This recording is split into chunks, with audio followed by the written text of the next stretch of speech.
It's very interesting you say that, because the next case will demonstrate precisely that. So we can talk about that as Yeah, well. sure. Uh, Yeah. um, but I think the in terms of providing counter traction in general in these cases, what the couple of techniques that I've tried is, one is the capsular, one is those microforceps.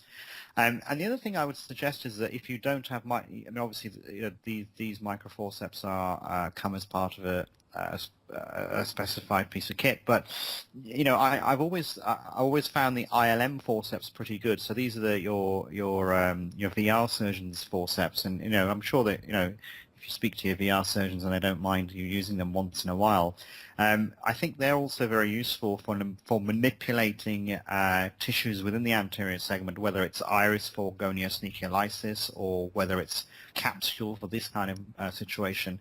They're very, very precise and have excellent capability in terms of holding and manipulating fine ocular structures. So I would definitely consider using the ILM, the standard VR ILM forceps, which now a lot of them come in disposable forms anyway. Yeah. So if you're in this sort of situation, that's again something else well worth considering.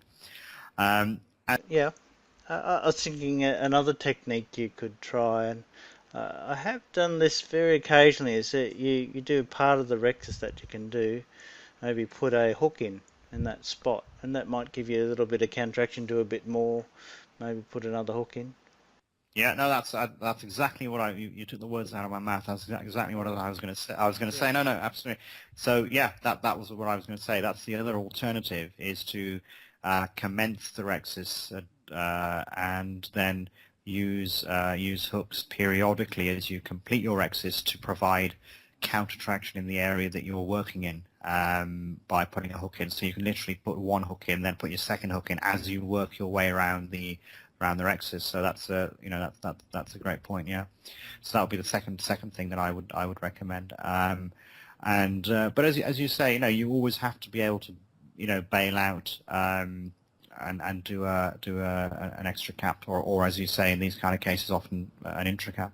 I'm just going to move on to the phaco bit, if that's okay. Can we just, like you also mentioned, the part of the capsule was so adherent that you had to complete it with it looks like some sort of ong scissors or some sort of intraocular scissor, and it's very hard to get a continuous curvilinear capsular rexus if you've actually used the scissors. If you enjoyed this lecture so far, please subscribe to http://iop.vision. I hope you enjoyed this series as much as we have putting it together. Thank you.